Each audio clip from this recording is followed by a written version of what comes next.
Hey everyone, welcome back to DemDMs. My name is Matt. I'm Fox Ghost. I'm Panda Ghost. I'm Patrick. And I'm Kabon. And today we're going to be reacting to the Season 2, Episode 1 of Legend of Vox Machina. Now, a lot of us here, we're all D&D players, but we have kind of various connections to the show. We've all seen Season 1, but we've also seen the source material, some of us. I've seen both Campaign 1 and Campaign 2, Campaign 1 being what Legend of Vox Machina is based off of. I believe I might be one of the few that's actually seen the full Campaign 1. I've only seen part of the second one, to be honest. Okay. I've seen bits and pieces of both the first two, but Okay. it's kind of like a soap opera. I pick it up, drop it off. Gotcha. Yeah, so I'll try to keep my mouth shut occasionally when things pop up, but I'll try to keep interacting with everybody here. But if you are liking this video and you want to keep up with us as we go through the rest of this season, make sure you're hitting that subscribe button, liking the video, and smiting the notification bell to be notified when the videos come out.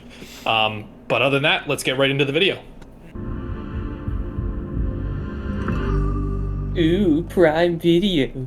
My weakness put the realm in jeopardy, but I vow never to allow that again. So, with humility, I hereby renounce the throne and cede the government to the Council of Taldori. More Going sense. more democratic, yeah. Yeah, well, it makes more sense where he was in our campaign that we played with you, Matt, Yeah. where you DM'd Yeah. for us. This is a cool way to kind of show Rangers not being useless by having their own Primeval awareness, right? It's Yeah. a good way to do it, yeah. Definitely looking a lot better than like part of the first season. Yeah. Yeah, I mean, it definitely does still look like CGI superimposed. Close up, at least. Yeah. Yeah. That I can But still tell. it's amazing. CGI. But you can tell different shapes and everything like that. A lot of, at least Game of Thrones had a problem where there was just different colors, right? At least now we're getting some different looks to them. And I think this also is the advantage of it's like stylized. It's not trying to look Yeah. realistic. Yeah. So- That's true. If you saw dragons flying in, don't you? Yeah, think I would feel like run they more? should have started running in fear sooner. Yeah. Okay, so we got Yep. white dragon. Amazing. Yeah, so that I think is the poison breath because that's the green. Ooh, Sovereign's outside. Oof. Yeah, he's gone. Oh, he's gone. Oh, Yeah. Jesus. Oh. That's Acid. Mm. It's like leaking from his pits. My goodness. Yeah, get some deodorant, my boy. I like that his throat becomes engorged. Yeah. You know, Yeah. with the acid. That's a neat. neat effect. Agreed. Well, after watching the first season, I'm like, I knew it was gonna be graphic. Oh. I didn't. Ooh, that's interesting. Oh, wait, what? Oh, I know who that was. Alright, just from a DM's perspective, like, how do you run this without accidentally TPKing your party, right? I mean, from watching the actual episode that this is based off of the campaign, it was close. I think it's instilling into your characters like you gotta run through this, so you show it just decimating everything. Delicious cattle. Ryshaw enjoys the taste of fear. Raishan.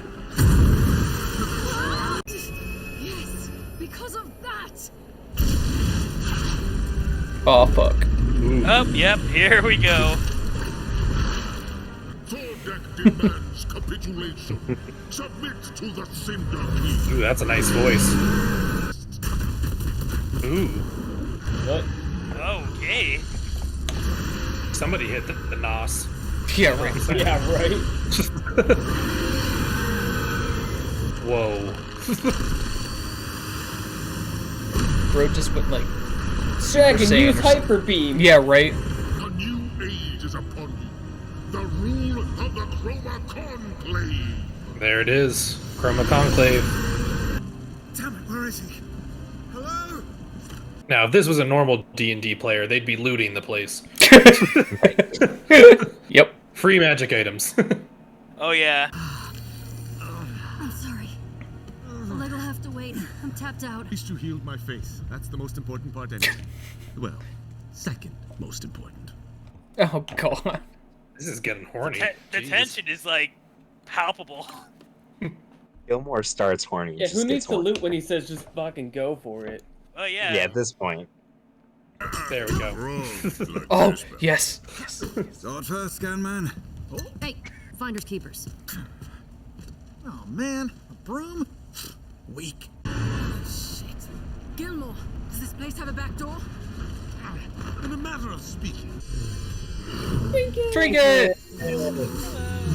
Guys, what if this is our fault?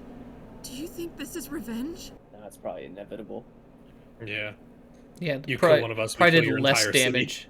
Yeah, probably did less damage killing him than. I mean, it could have also brought up their timeline as well. Yeah, but it's gonna happen. Yeah. Ooh, Ruh-roh. it's getting chilly in here. Ugh. Kind of feel it actually. Ooh, I like the like exploded blood. Yeah. Yeah.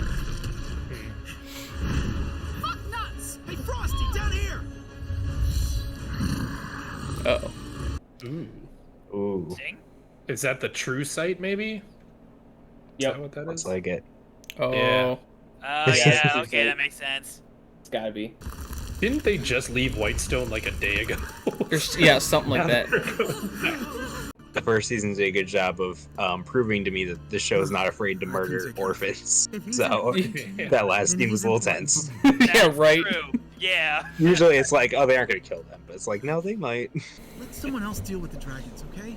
Someone qualified. Just a bunch of assholes lucky enough to get out alive. We're all frustrated and scared. But the fight's not over. What do you say, Scanlan? Up for not going quietly into the night? Yeah, all right. Let's do it. I've never been to Vasselheim. I think Vasselheim is the one place we, in my campaign, didn't go. We went to pretty much every other continent. Yeah, once you get high enough level, like they're kind of doing here, you kind of just bop around the world easily. Yeah, right, So, exactly. It's hard to keep track. Yeah. Yeah. Oh, yes, motherfucking This hellscapes. town is on fire. So is anyone in the town still alive, you think? It's just everybody dead. Or Well, gone. it showed them It kind of spared some people, but yeah, like, Kind you of know, towering. people- saving, Yeah. yeah. No, Origo. Keep to the plan. Plunder this land and bring me its spoil. Jesus, that That's voice is Zavala! I was gonna say, that sounds Yep. like Zavala. I'm already loving these God, it's dragons. so weird hearing Zavala's voice as a villain. Yeah, right, I was just gonna say that. Oh my god. That's Death Zavala. Next thing you know, Shax's voice actor's gonna be in here. All right. Alrighty. All right. Well, we're just gonna do a little kind of, I guess, first thoughts and impressions on this. I mean, what are you guys thinking? Did you like the first episode? Oh, that's amazing. To be perfectly honest. I should have Yeah. I should have rewatched season 1 because I forgot how freaking brutal Yeah. this show is. Yeah. Literally, Definitely I do not hold literally- back. I literally binged it all yesterday. So, Yeah. very fresh in my mind. But yeah, I mean, so in the campaign, this is pretty much exactly what happened. There's some differences, obviously, but they literally they were said, hey, come over here. We're gonna do like a speech from the king, and they kind of showed up, and then Matt's like, oh yeah, and then like Vex feels something off in the distance, and then 4 dragons attack and just kill everybody. Just kind of the audacity to just commit genocide to something you created. Yeah, right. Yeah. Is very ballsy. And This also, was a madman. yeah, I mean, this, you had to follow up, you know, a great arc like the Briarwood arc with something, right? And this Yeah. is definitely that something. Starting out very strong. impactful. Yeah. Like, just like put all your cards on the table. This is how you do it. Oh, because I feel like at the end of like some of those arcs, sometimes there's a lull time where the DM might just be like, "So what do you want to do now?" It's like, well, I don't know. this is a good way to sort of keep the pace going. You know, like this Sure. episode felt like there's no breaths. You know. Yeah. Question for you. So this is after the mind flares and stuff, or not? Yeah, so for those who watched campaign 1, it goes Craghammer, Vasselheim. So they've already been to Vasselheim at this point. Then they go to deal with the Briarwoods, and then it's the Chroma Conclave. So it's kind of picking up a little bit and skipping over a couple of things, but by and large, the grand sense is there, right? Because you obviously have to shorten something. But yeah, I think it did a really good job of introducing everybody. I think the threat is definitely felt, right? Especially, I mean, you're talking about how gritty it is. I mean, you only get that kind of full sense of dread by just seeing viscera all over the place. Yeah. That and a red dragon just whooping a freaking castle in the mountain. Yeah. I'm firing my laser. Yeah. Yeah, it's definitely a step up, right? Well, I mean, actually, I just want to ask about, since you were just saying that apparently they've already done Vasselheim by the time this happened, like in the original campaign. Like, I wonder how they're going to like switch stuff around, like, you know, for Vasselheim to be happening at this point in time. Yeah, so they in the campaign they went there once and kind of met up with a couple of NPCs, and then they left to come back towards Amon. And then after the Chroma Conclave attacks, they go back there again. So this is, I think, going to consolidate those two instances into one, which you can kind of do, especially because you skipped over, anything before the Briarwoods for the most part. So it kind of tidies that up a little bit. But yeah, I think this will be in the show. This will be the first time they're going there, I think, and we'll kind of get that sense as well. Yeah. I see. Okay. Which is good, because you want your audience to kind of take the journey with the characters, right, and see the world as it's opening up to them. Yeah. No, I totally understand the choice to do that. This episode, I can't really find a lot of faults with it. I mean, it is definitely like one long episode of, oh shit, we're fucked, what do we do? But it was still done really well. Yeah. I mean, it's the instant hook, right, of like, oh, there's a bigger, badder threat out there, right? And there's what do you always do? a bigger fish. Yeah. All right, guys. Well, I think that's going to wrap us up here for episode 1. Be sure to smite the like button on this video, subscribe, and sneak attack the notification bell to be notified when the next episode reaction comes out on our channel as well. But until then, see you next time when we slide into DemDMs. All right, guys. Bye. Bye.